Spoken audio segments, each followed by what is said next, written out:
what's been happening in kind of emergency departments across the province was drawn on and spoken about a lot, even in debates leading up to the actual election. And really, the focus was on kind of ending this, a systemic problem, but something that showed up in our emergency departments, which is individuals being cared for in inappropriate places in the hospital. So once they got elected, certainly the government continued its focus on healthcare reform. And of course, they were concerned about reform across government. So they did a line by line review of expenditures once they got elected. Um, Ernst and Young did this review, and this is something that is not unique to this government. This is often done to kind of evaluate the books and see where the province is, once the new government takes over, and then to see how they can make adjustments moving forward if needed.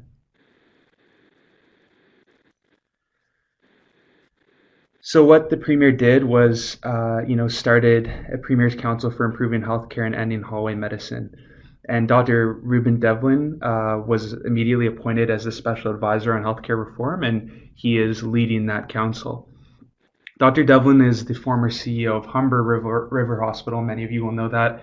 And this hospital in particular was always kind of known as being very innovative in the digital space, especially. And this kind of reflects Dr. Devlin's approach in healthcare reform and the focus on digital that we see in the province today. The council did release two reports, which I've linked in the slide deck, and I'm sure we can share this deck with participants after for those who are interested in taking a deeper dive and looking at the reports. The first really outlined some of the system level challenges across healthcare, and the second one started to provide some recommendations kind of on addressing those challenges across the system. So what are the current changes? Well, there have been changes across, each level of the healthcare system. So within the ministry itself, and particularly at the political level, there was a reorganization of kind of the Ministry of Health and Long-Term Care into the Ministry of Health and the Ministry of Long-Term Care.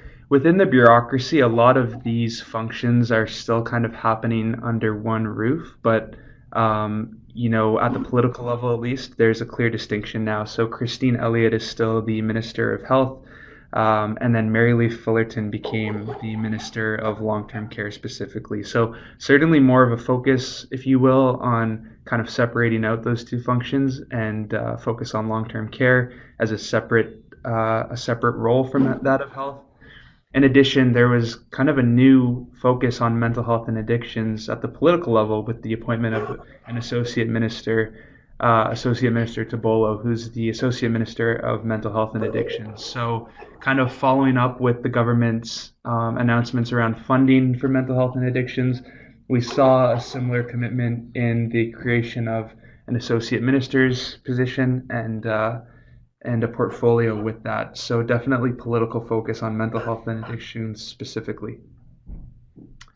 In addition, we saw changes within the bureaucracy. So within the ministry, we saw the creation of new divisions. So specifically a division on Ontario Health Teams, which corresponds to changes at the provider level, which I'll be speaking about later in the presentation. But again, this new division that's focusing on Ontario Health Teams, and then another division on mental health and addictions, which really, is going to be leading the development and implementation of Ontario's mental health and addiction strategy moving forward.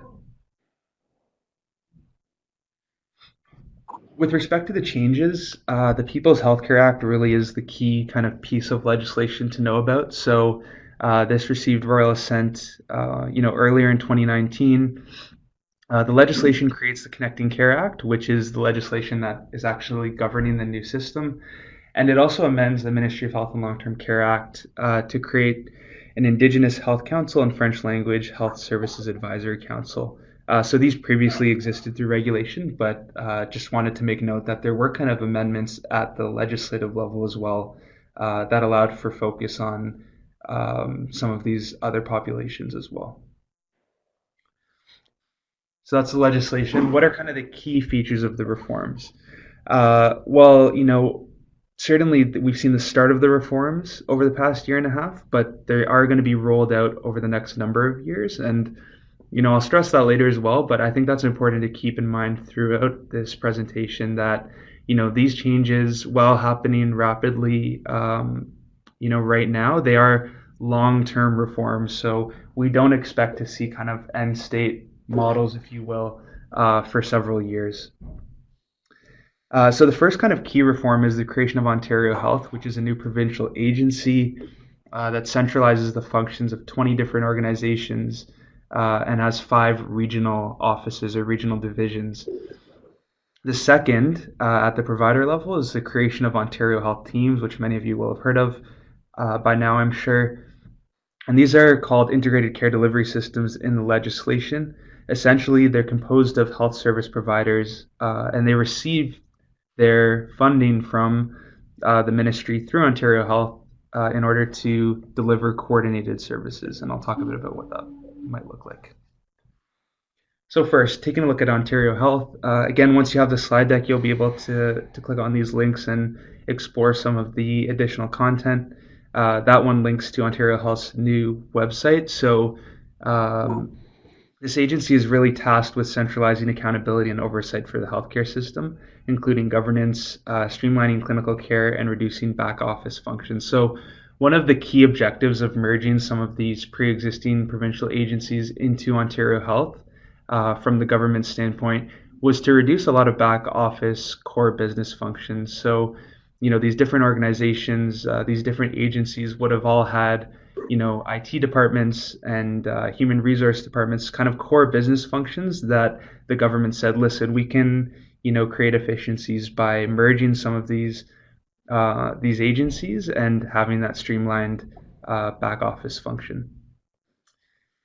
And then certainly a big focus, of Ontario Health, and I alluded to this with my comments around Dr. Devlin, is, a specific focus on digital health. How can we take a look at kind of digital health assets across the province and ensure that as we move forward with other provider level changes in the form of Ontario Health Teams, that we're focusing provincially and locally on digital health, whether that's through electronic health records or through patient portals and other ways of giving patients greater access to their own data.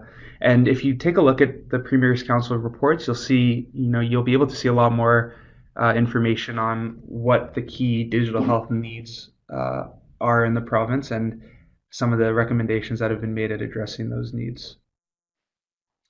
This is Ontario Health's essentially full mandate. So I won't read through all of these. I'll let you take a look at them, on your own. But basically, they're looking at things like quality improvement. That's going to be a big focus. Again, streamlining back office function, focusing on governance and actually monitoring and evaluating the Ontario Health Teams as they come into form. So how is Ontario Health being governed? Well, there is a board that's governing Ontario Health.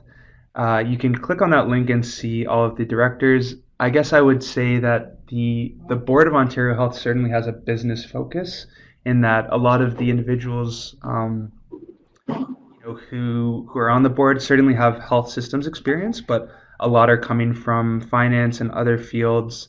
And I think that speaks a bit to the government's kind of thinking around Ontario Health Teams and evaluating the healthcare system. They're looking to, I think get experience from the business sector and basically see how we can implement some of those principles into the healthcare system for better or worse. So that's kind of, I think, the thinking behind the board and kind of who's on the board, and you certainly see that business expertise represented on the board.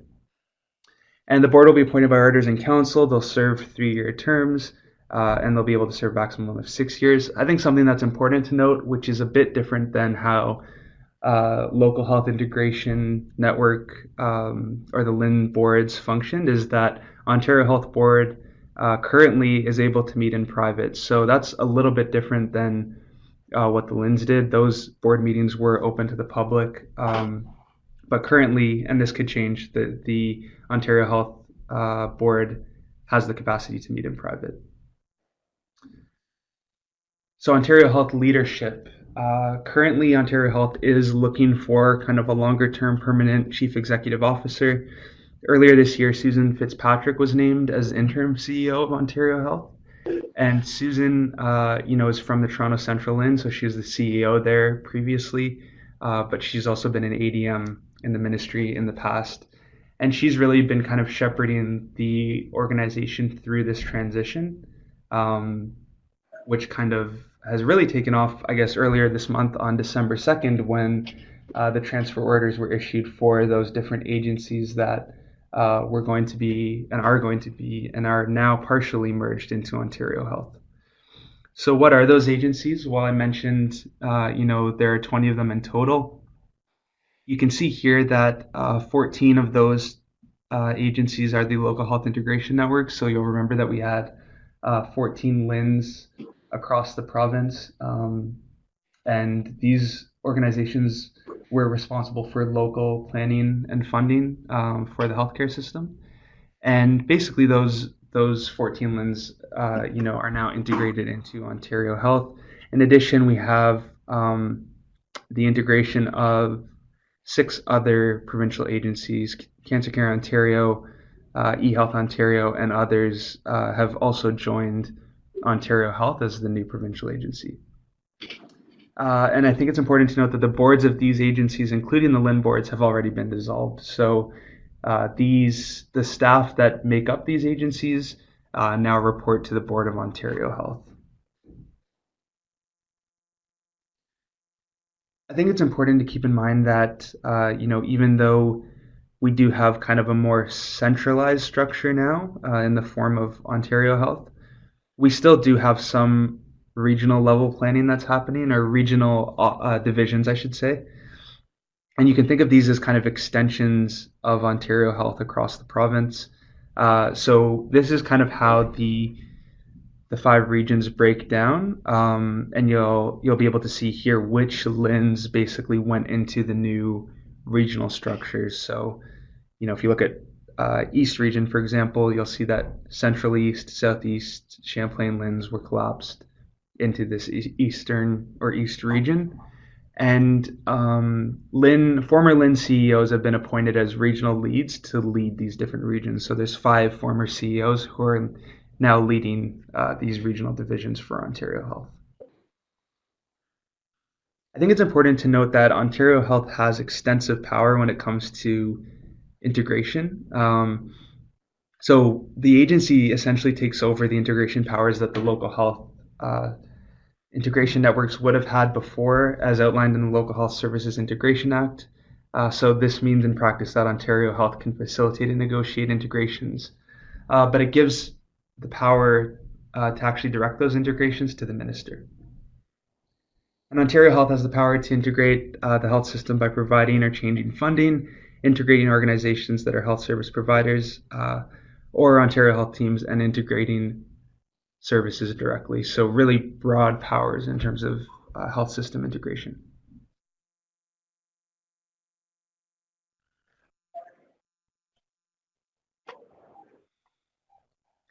I think for this group especially, it's important to note that Ontario Health has a very specific mental health and addictions focus. And this can be found in the form of the creation of a mental health and addiction center of excellence within Ontario Health. So this is a special division which has been kind of carved out and compared to Cancer Care Ontario and kind of what they've done for cancer. The idea is to have a similar focus for mental health within Ontario Health, mental health and addictions, I should say. So this mental health and addiction center of excellence is going to be doing a number of things. I've kind of listed them out here. So putting into operation the mental health and addiction strategy, quality improvement, and standardizing a set of core services across the province are kind of expected to be key areas of focus for the mental health and addiction center of excellence. In addition, kind of developing a data strategy and improving system monitoring for mental health and addiction will be an additional focus. So I have this list. Really, I would say the three key areas that we're thinking about right now for the Center of Excellence are around data. The second would be quality improvement, and the third would be core services in no particular order. So those three areas are going to be, certainly areas of focus for the center, and it's really about kind of improving and standardizing mental health and addictions care across the province. So that's kind of the agency level. Again, I talked a bit about the ministry level changes, agency level, and now we're getting into provider level changes. So this is really what Ontario health teams are about. And probably, I would imagine the level that you're most familiar with in terms of the types of conversations you might be having at the local level between your institutions and health service providers. So Ontario Health Teams, what are they? They're a model of local integrated care delivery, which are currently being implemented. And really the intent is on having seamless coordinated care through a team of networked providers. So care providers are partnering currently to form Ontario Health Teams that are responsible for delivery, funding, and coordinating of care across a specific geographic area. And the province is currently looking at and referencing approximately 80 teams across the province. So that's certainly not a number that's set in stone, but this is kind of an approximate number in terms of the number of Ontario health teams we expect across the province. Really, this number comes out of an Institute for Clinical and Evaluative Sciences report that evaluated provider networks across the province and tried to determine where people are going for care. And I believe that report came up with 70 unique networks that Ontarians use. So a lot of the Ontario Health Team planning is kind of mapping to, um, the evidence that was uncovered through that analysis and through other analyses that ICES has done. The Ontario Health Teams, are very specific in terms of what they're expected to have and which types of services they're expected to deliver to Ontarians and to their specific geographic area. And kind of at a high level, that they must include at least three of the following. So we have hospital services, primary care, mental health or addiction services, home care, community services, long-term care, palliative care, and then we have a category for any other prescribed healthcare service or non-health service that supports the provision of healthcare services. Um, so I think the last one on the list is actually pretty interesting and probably the most relevant to this group. So in my mind, this category kind of leaves Ontario Health Teams wiggle room in terms of who they partner with and what types of organizations they want to include on their team. So certainly, while we expect, hospital, primary care, mental health, and addictions, things in the healthcare sector proper to be included in Ontario Health Teams, there's kind of this opening, this door that's left open for other types of, potentially social service organizations, educational organizations, other types of organizations that might also partner with the teams, become parts of the team, and ultimately support the team's goals in improving the health outcomes of their defined population. So I think that's just important to note. It's not limited to health service providers specifically. There are opportunities for other partners to join Ontario Health Teams. And we've already seen this, and I'll talk a bit about kind of the announced teams later.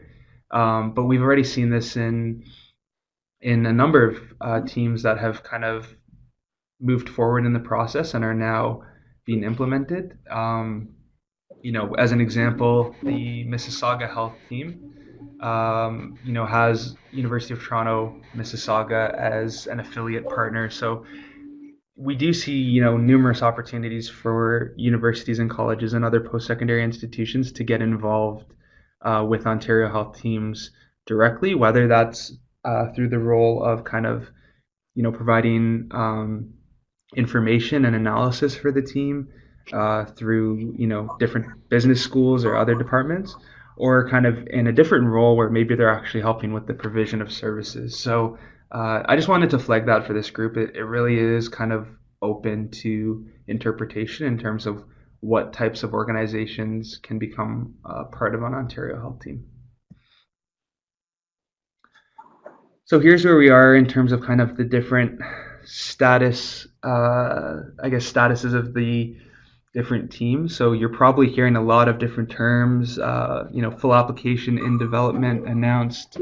What do all these mean? So I've tried to kind of break it down for everyone here. So these are kind of the first three main categories that came out of the initial wave of self-assessment forms. So teams were asked to submit a self-assessment form to the ministry, and then they were basically put into one of these three categories based on what that self-assessment form looked like. So the first is those teams invited to proceed to full application. So these teams have partners across a continuum of care.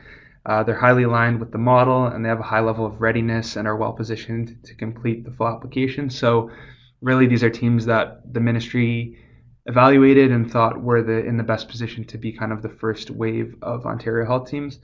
I wouldn't use the word pilot, so I would stress it's the first wave. So this isn't a pilot project. The ministry is moving forward with teams across the province.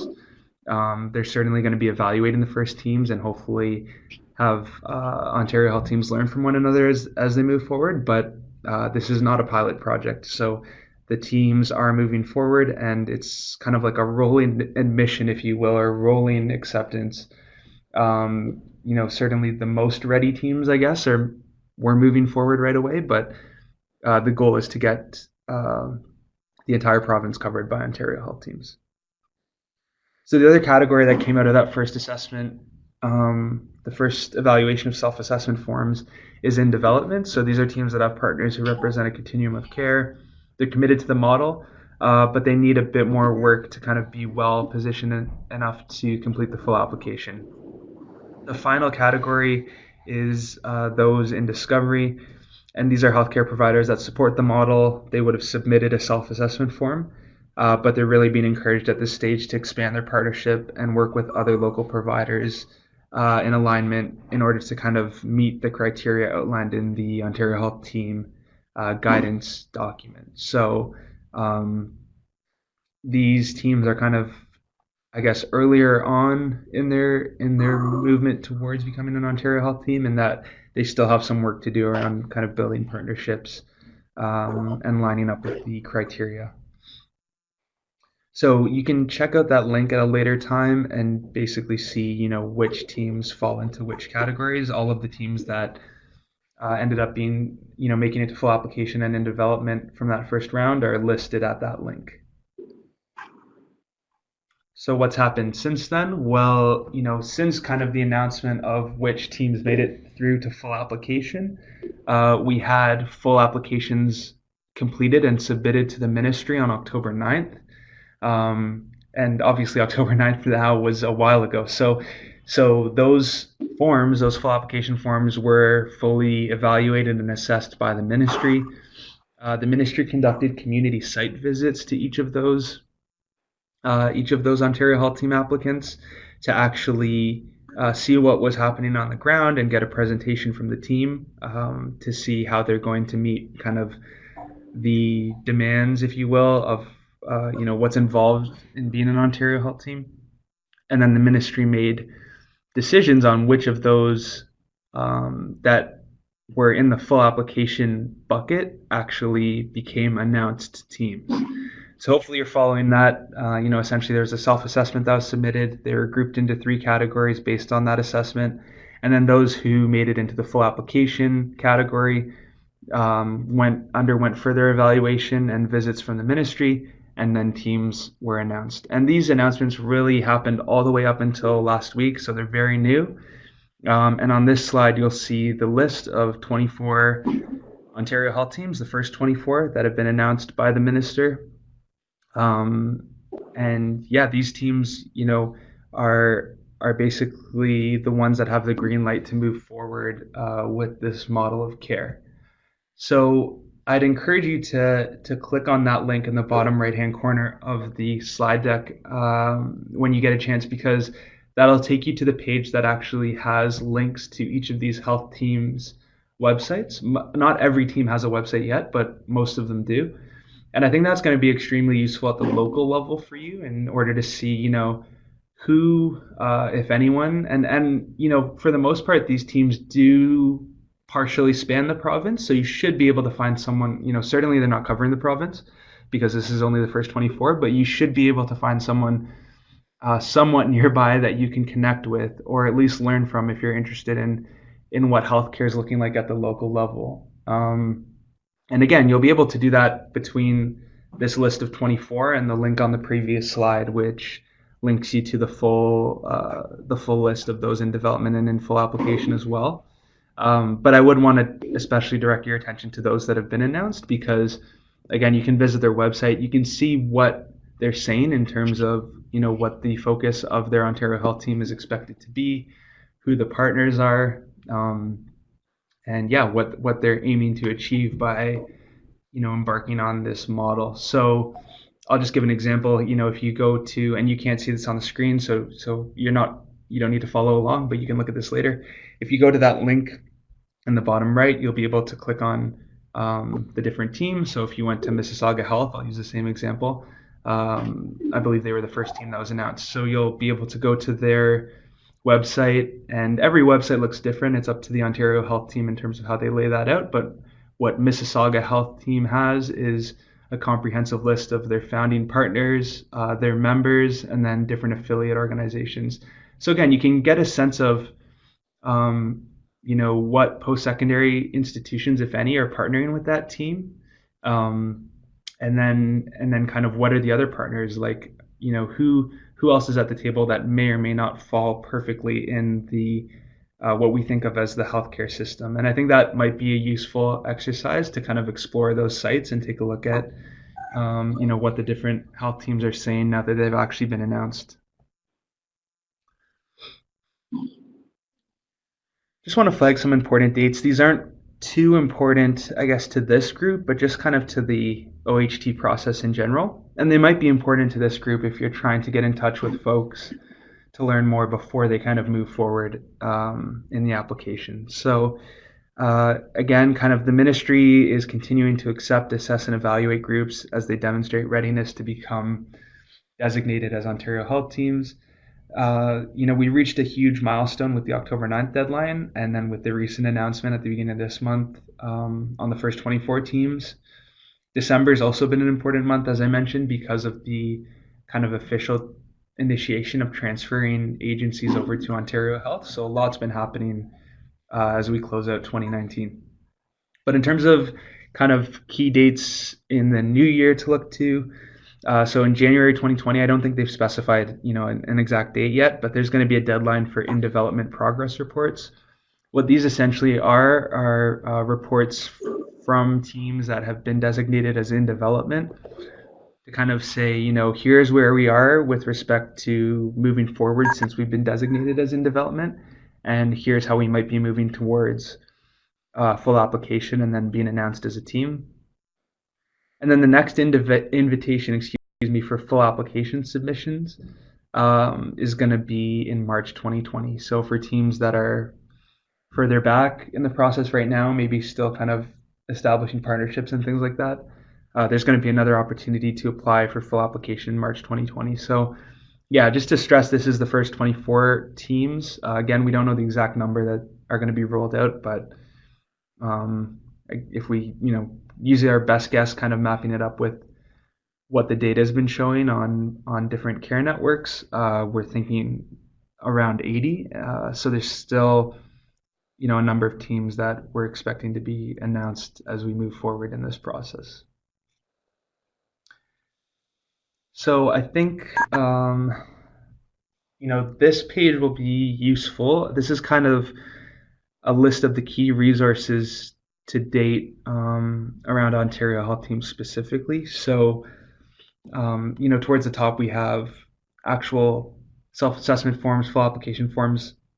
These are what the partners had to actually complete to move forward in the Ontario Health Team process. So I think, again, I think it depends on who you are and what organization you're with, if you're in this webinar, the extent to which you want to dig into this stuff. But I wanted to kind of include a decently comprehensive list so that you can choose, how far you want to go in terms of seeking out additional information. So if you're curious about like what is that application form for an Ontario Health Team actually asking for, clicking on the full application form link will be very helpful because you'll be able to go through and see what the teams are actually being asked to report on in their application. And then the guidance document, that second bullet point on this slide, is kind of it's the initial document that was released on Ontario Health Teams, and it's kind of the most comprehensive from the ministry in terms of talking about, what's the overall goal and process when we think about Ontario Health Teams. There are a couple links to webinars. I also included a link to kind of some more academic articles on integrated care systems and what they look like in different parts of the world, and kind of some of the evidence behind their implementation. And then there's an additional reading list.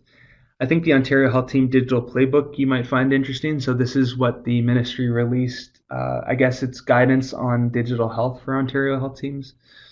In addition, I linked the RISE resources, which is kind of a suite of resources out of McMaster and the ministry that are aimed at helping Ontario Health Teams kind of learn more about different governance models, funding and delivery arrangements, and kind of a host of things around Ontario Health Teams, including things like engaging primary care and engaging other partners. So I'd encourage you to look through that at your convenience and see if there are any resources that might help you.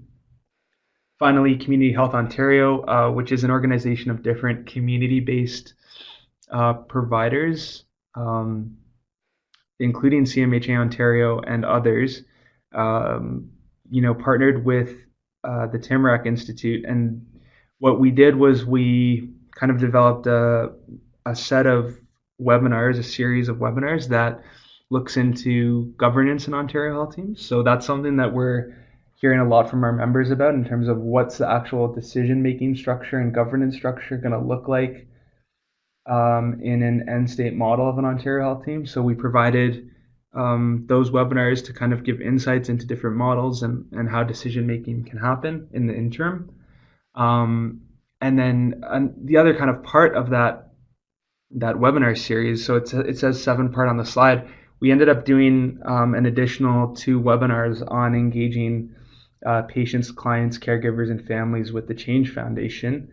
They supported us with those 2 webinars, and those webinars I think are extremely useful for providers, but maybe also for some people in this session who might be interested in, how can you connect students and other individuals who might be well suited to be kind of giving the client or patient or caregiver perspective at the Ontario Health Team table. How can you engage with them and connect them to decision makers? So I just wanted to include those different resources, and then you have them at your disposal should you need them.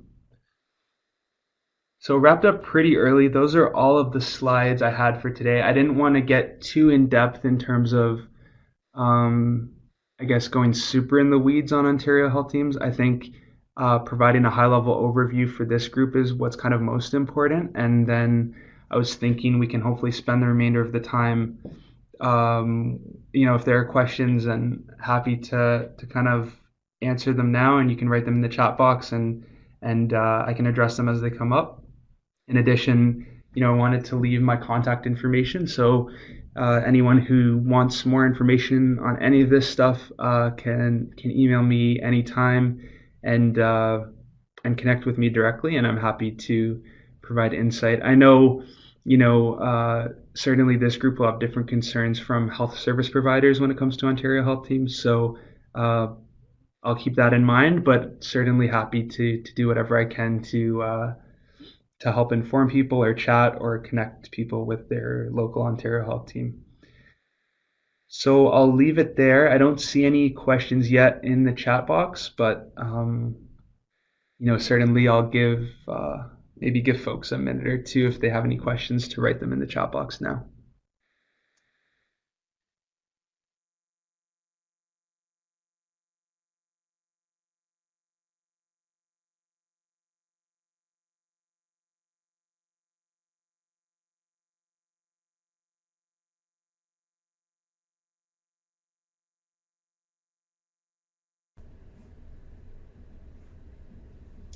Thanks, Michael. Looks like we have just someone typing over there, so we'll have some questions rolling in. I just wanted to thank you for the presentation. Oh, that wasn't the question, just a thank you.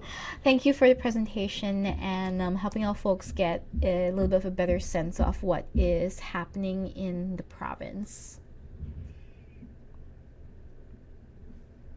Thanks, Berlin. And yeah, I encourage anyone to kind of write in the chat box now if they have any feedback on the presentation, anything you kind of want more information on, or if they have any questions. But thanks a lot, Berlin. Maybe we'll just stay on for another 2-3 minutes if folks have any sort of burning questions on your mind. But otherwise, I'm sure Michael's happy to answer questions via email. And also, once I close this webinar, there's going to be a short survey that pops up at the end, just asking for feedback on the webinar. We'd really appreciate people fill that out. The webinar is also recorded, and the recording as well as the webinar slides are going to be made available on the website and as well in the email that's going to go out.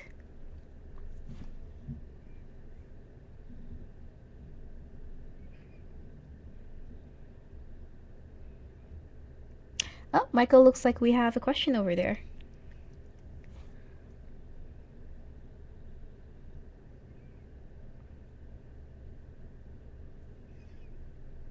Michael, I'm not sure if if your mic is off. There we go. Thanks for that, Berlin. Yeah, so I'm just reading the question now. So the question is, what will be the role of the Ontario Centre of Excellence for Children and Youth Mental Health? Has there been, oh, sorry, that's a separate question, within the reorganization?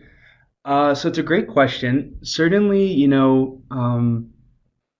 we don't see the role necessarily changing drastically with the creation of the Center of Excellence I'm referring to in Ontario Health. So it's not 100% clear what the reorganization is going to look like and if there will be kind of collaboration between the centers.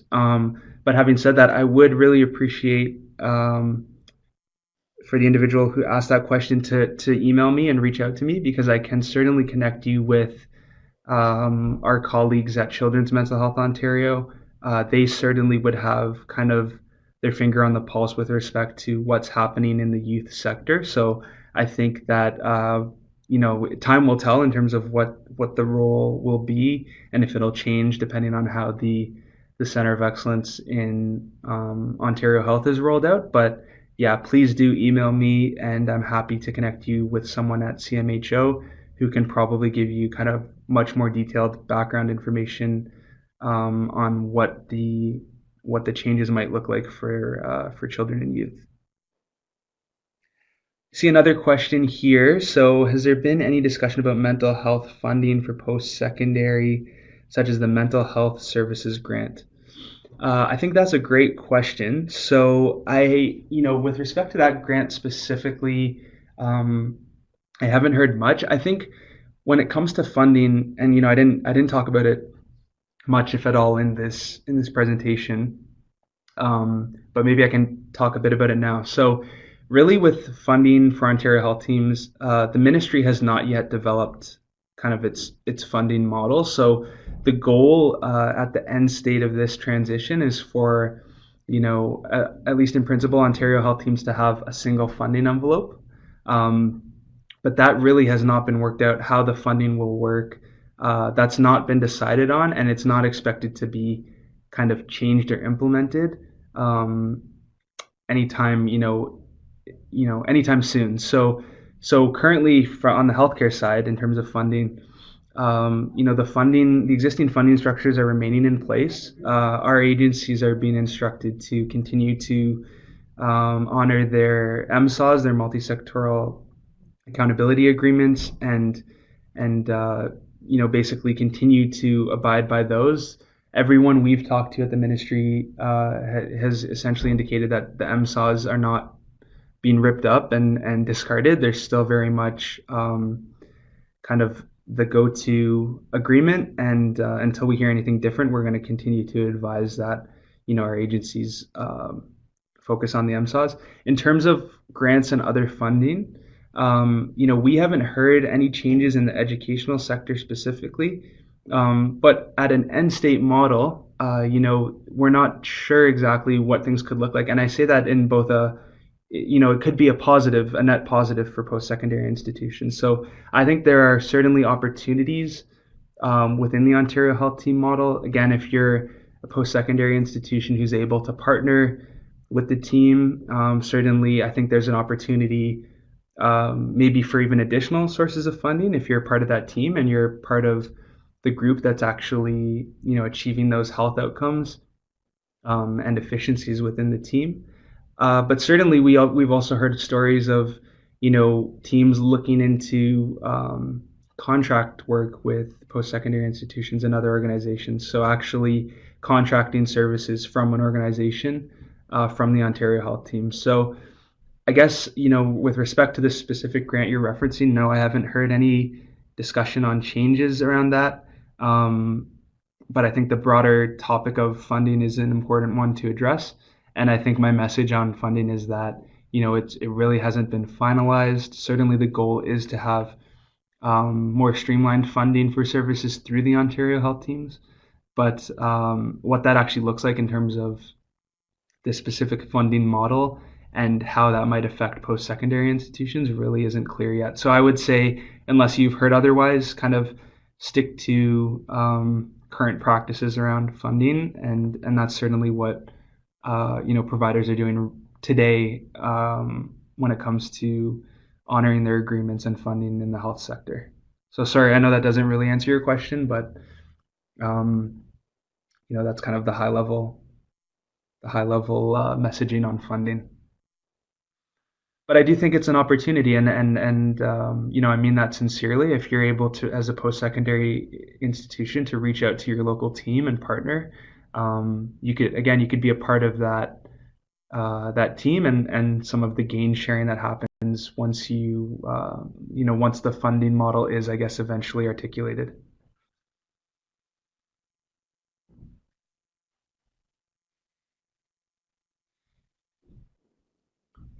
And again, if anyone needs help connecting to their local team, feel free to email me, and I'm happy to connect you with some of the leads at the different teams if that's helpful.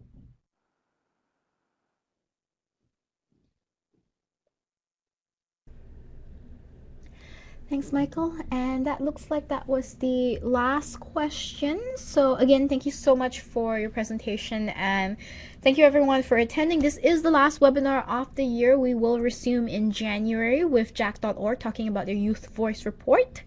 And if you haven't signed up for the webinar or know nothing about the webinar, everything is on our website. So, thank you again, folks, for joining us, and we'll see you in the new year. Happy holidays.